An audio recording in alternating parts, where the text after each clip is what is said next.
आदरणीय सभापति जी, उसी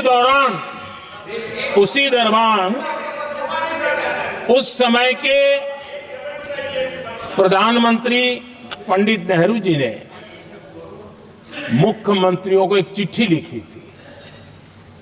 उस चिट्ठी में उन्होंने लिखा था, नेहरू जी लिखते हैं, अगर संविधान हमारे, आगे नेहरू जी लिखते हैं,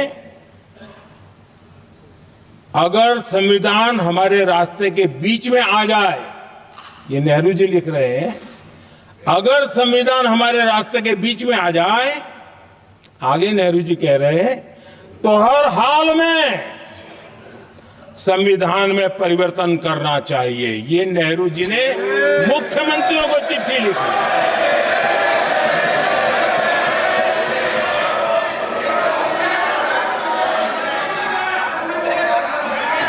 और आदरणीय सभापति जी, ये भी देखिए, 1951 में ये पाप किया गया, लेकिन देश चुप नहीं था। उस समय राष्ट्रपति डॉक्टर राजेंद्र प्रसाद जी ने चेताया, ये गलत हो रहा है। उस समय स्पीकर पद पर बैठे हुए हमारे स्पीकर महोदय ने भी पंडित जी को कहा, गलत कर रहे हो। इतना ही नहीं, आचार्य कृपलानी जी, जयप्रकाश नारायण जैसे महान कांग्रेसी लोगों ने भी पंडित नेहरू ने कहा कि ये रोको, लेकिन पंडित जी का अपना संविधान चलता था और इसलिए उन्होंने इतने वरिष्ठ महानुभावों की सलाह मानी नहीं और उसे भी उन्होंने दरकिनार कर दिया। और आदरणीय सभापति जी, ये संविधान संशोधन करने का ऐसा खून कांग्रेस के मुंह लग गया कि समय समय पर वो संविधान का शिकार करती रही। ये खून मुंह पे लग गया। इतना ही नहीं, संविधान के स्पिरिट को लहू लहान करती रही। आदरणीय सभापति जी, करीब 6 दशक में 75 बार संविधान बदला गया। आदरणीय सभापति जी, जो बीज देश के पहले प्रधानमंत्री जी ने बोया था, उस बीज को खाद पानी देने का काम एक और प्रधानमंत्री ने किया।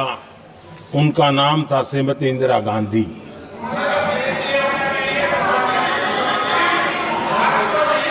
जो पाप पहले प्रधानमंत्री करके गए और जो खून लग गया था 1971 में, सुप्रीम कोर्ट का एक फैसला आया था। उस सुप्रीम कोर्ट के फैसले को संविधान बदल करके पलट दिया गया और 71 में यह संविधान संशोधन किया गया था। और क्या था, उन्होंने हमारे देश की अदालत के पंख काट दिए थे और यहां पर तो किया था कि संसद संविधान के किसी भी आर्टिकल में जो मर्जी पड़े वो कर सकती है और अदालत उसकी तरफ देख भी नहीं सकती है। अदालत के सारे अधिकारों को छीन लिया गया था। ये पाप 1971 में उस समय की प्रधानमंत्री श्रीमती इंदिरा गांधी ने किया था।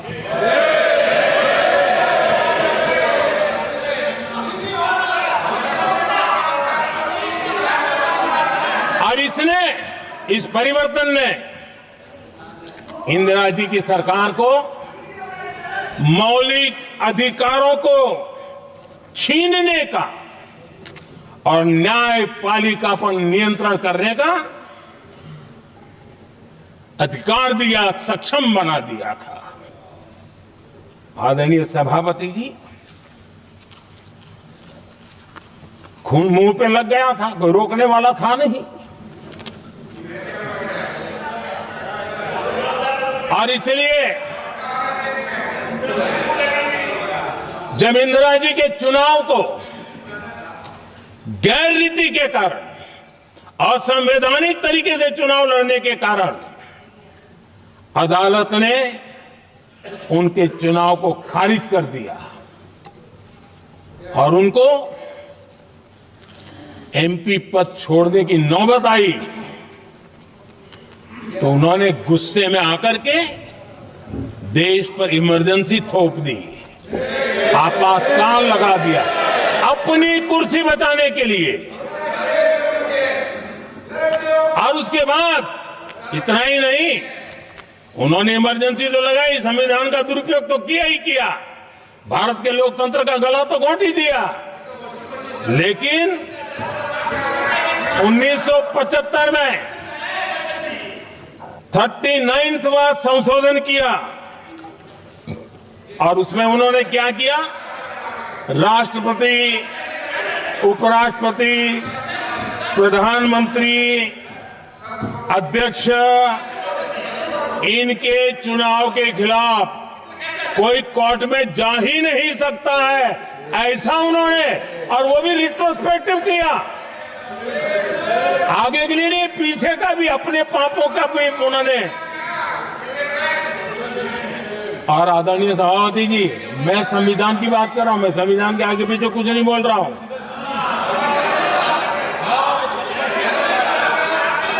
आदरणीय सभापति जी,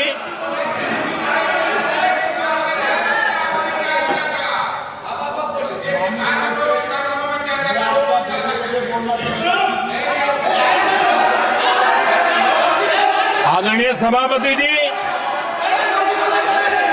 इमरजेंसी में लोगों के अधिकार छीन लिए गए, देश के हजारों लोगों को जेलों में ठूंस दिया गया, न्यायपालिका का गला घोंट दिया गया, अखबारों की स्वतंत्रता पर ताले लगा दिए गए। इतना ही नहीं, कमिटेड जुडिशरी, इस विचार को उन्होंने पूरी ताकत दी। और इतना ही नहीं, जिस जस्टिस एच.आर. खन्ना ने उनके चुनाव में उनको खिलाफ जो जजमेंट दिया था, वो इतना गुस्सा भरा था कि जब जस्टिस एच.आर. खन्ना, जो सीनियरिटी के आधार पर सुप्रीम कोर्ट के चीफ जस्टिस बनने थे, जिन्होंने संविधान के सम्मान करते हुए उस पीरियड से इंदिरा जी को सजा दी थी, उन्होंने मुख्य न्यायाधीश नहीं बनने दिया। ये संविधान और लोकतांत्रिक प्रक्रिया नहीं।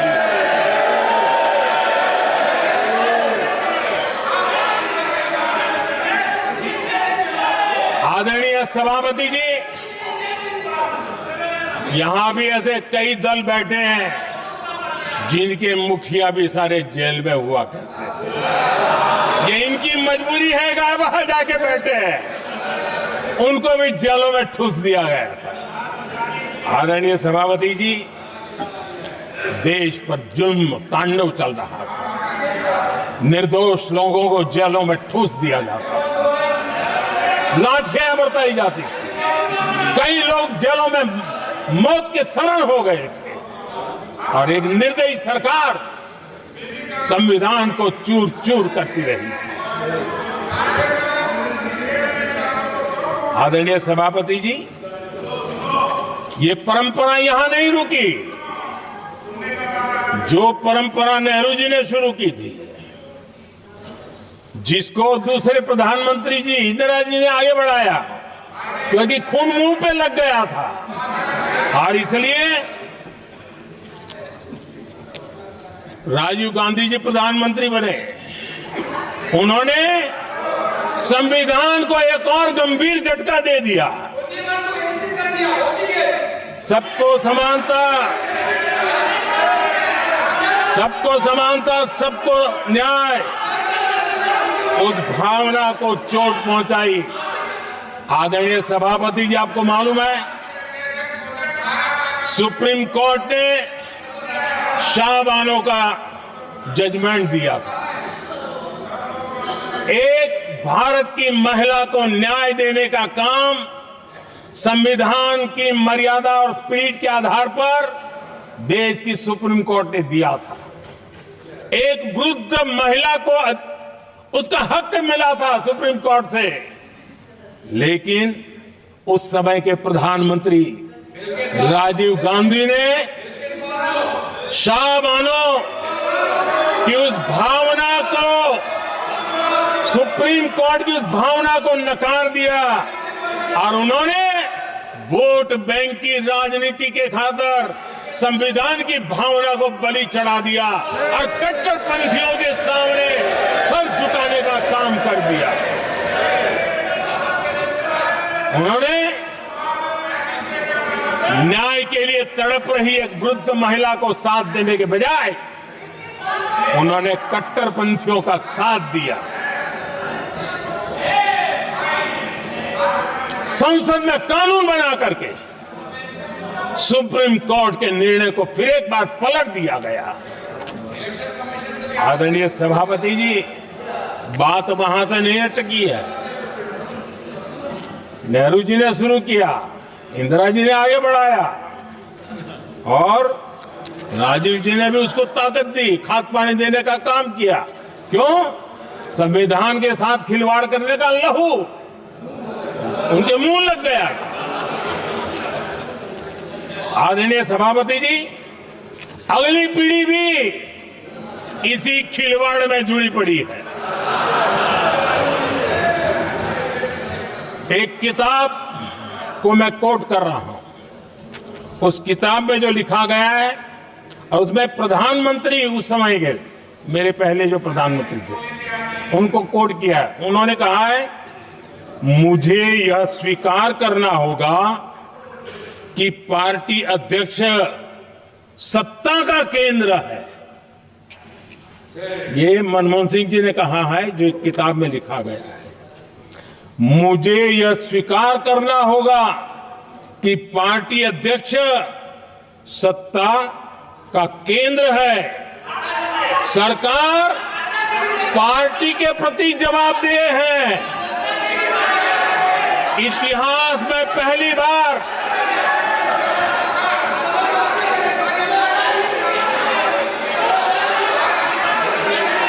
आदरणीय सभापति जी, नहीं, आप सदन इतिहास में पहली बार ये तरीका बिल्कुल ठीक नहीं है। सदन के नेता बोल रहे हैं, आपको मर्यादा रखनी चाहिए। ऐसे सदन नहीं चलेगा इस तरीके से, गलत तरीका आपका ये। माननीय प्रधानमंत्री जी, आदरणीय सभापति जी, इतिहास में पहली बार संविधान को ऐसी गहरी चोट पहुंचा दी गई। संविधान निर्माताओं ने चुनी हुई सरकार और चुने हुए प्रधानमंत्री की कल्पना तक ही हमारा संविधान था, लेकिन इन्होंने तो प्रधानमंत्री के ऊपर एक गैर संवैधानिक, और जिसने कोई शपथ भी नहीं लिया था, नेशनल एडवाइजरी काउंसिल पीएमओ के भी ऊपर बैठा दिया। पीएमओ के ऊपर अघोषित दर्जा दे दिया गया।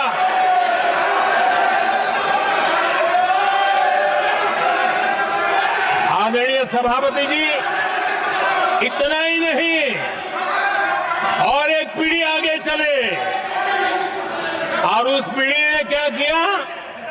भारत के संविधान के तहत देश की जनता जनार्दन सरकार चुनती है और वो सरकार का मुखिया कैबिनेट बनाता है। ये संविधान के तहत है।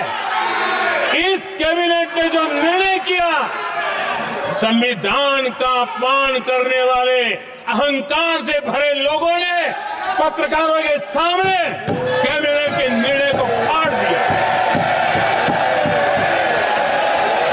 संविधान को हर मौके पर